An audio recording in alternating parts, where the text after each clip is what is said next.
Good morning. Today we are going to solve free response question number 2 from the 2016 AP Physics 1 exam.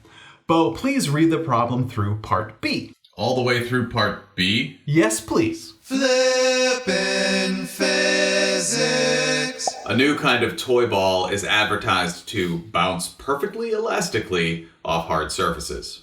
A student suspects, however, that no collision can be perfectly elastic.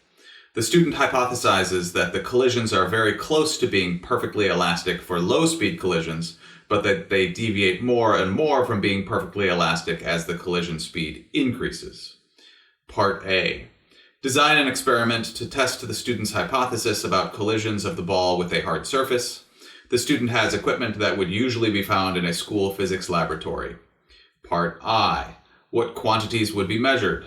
Part I. What equipment would be used for the measurements and how would that equipment be used? Part I. Describe the procedure to be used to test the student's hypothesis. Give enough detail so that another student could replicate the experiment. And part B, describe how you would represent the data in a graph or table. Explain how that representation would be used to determine whether the data are consistent with the student's hypothesis. Okay, the reason I had you read all the way through part B is that I do not think you could begin to answer any of the questions you just read until you have determined what graph or table you are going to create to test the student's hypothesis. I know, but I always want to get started answering the question as soon as possible. Me too. I do too, but Mr. P has taught us that we need to go slowly and read carefully before we begin solving problems. Yeah. Thanks, Bobby.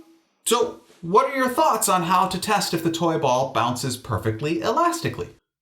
We could make a catapult which launches the ball horizontally at a vertical wall and then adjust the speed of the launch of the catapult and measure how far the ball lands from the wall. But we would need to measure the speed of the ball before it hits the wall somehow.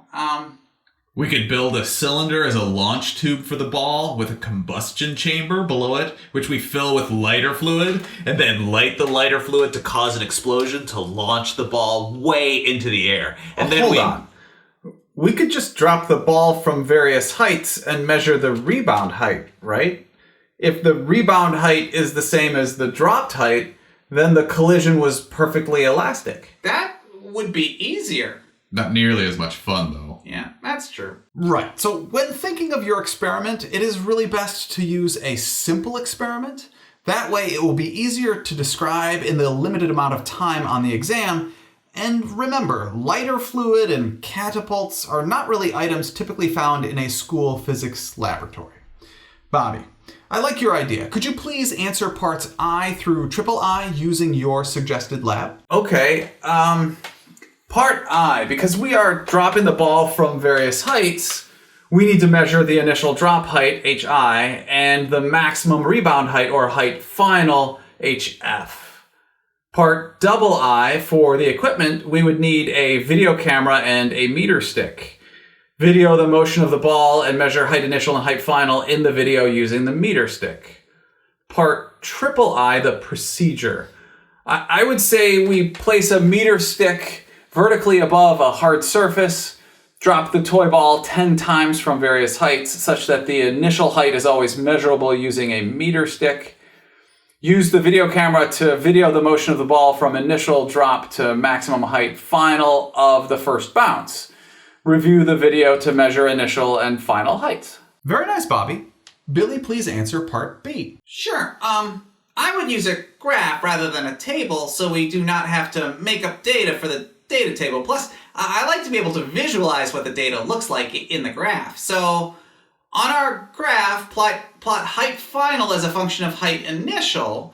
If the collision is perfectly elastic, the speeds of the ball right before and after the collision will be the same. If those two speeds are the same because mechanical energy is conserved, the initial and final heights will be the same. Therefore, if the collision is perfectly elastic, the data should show a linear relationship with a slope of 1 and a y-intercept of 0. This is because the height final equals the height initial if this is an elastic collision.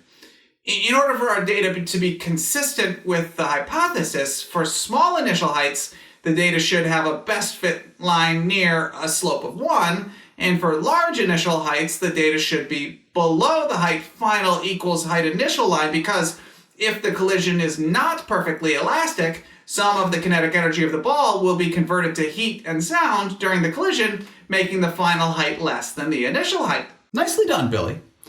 Okay, I'd like to make a point about grading. One of the sample student responses from the College Board includes measuring data which was unnecessary. For example, there is no need to measure the mass of the ball or the time the ball is in the air. The student did not gain full points because their response included extraneous measurements. So please, only include measurements you know need to be collected. This is an example where writing more simply to fill space can reduce your score and waste your time.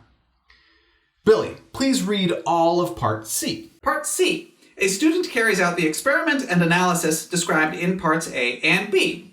The student immediately concludes that something went wrong in the experiment because the graph or table shows behavior that is elastic for low-speed collisions but appears to violate a basic physics principle for high-speed collisions.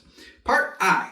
Give an example of a graph or table that indicates nearly elastic behavior for low-speed collisions but appears to violate a basic physics principle for high-speed collisions.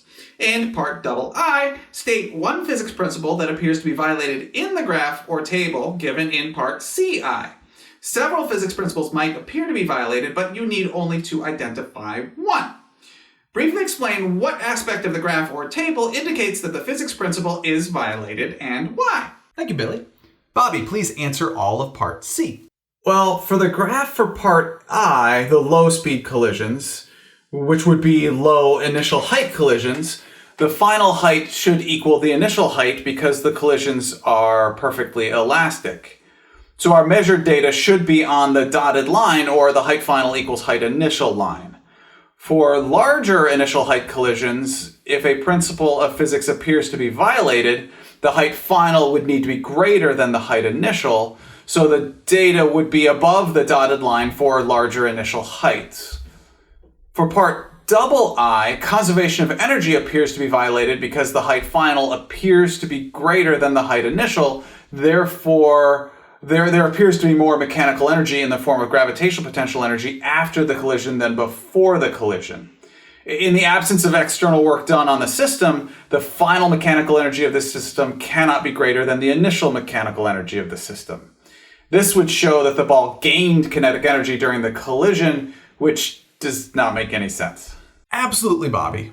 One last comment about grading. Be aware that Part CII is only worth 1 point, and if you do not give any explanation to your answer, you get 0 points. In other words, if you write only conservation of energy is the physics principle which appears to be violated, you would garner 0 points, even though your answer is correct, because you did not explain your answer. I cannot stress this enough. Always explain your answer when asked to on the exam. Thank you very much for learning with me today. I enjoyed learning with you.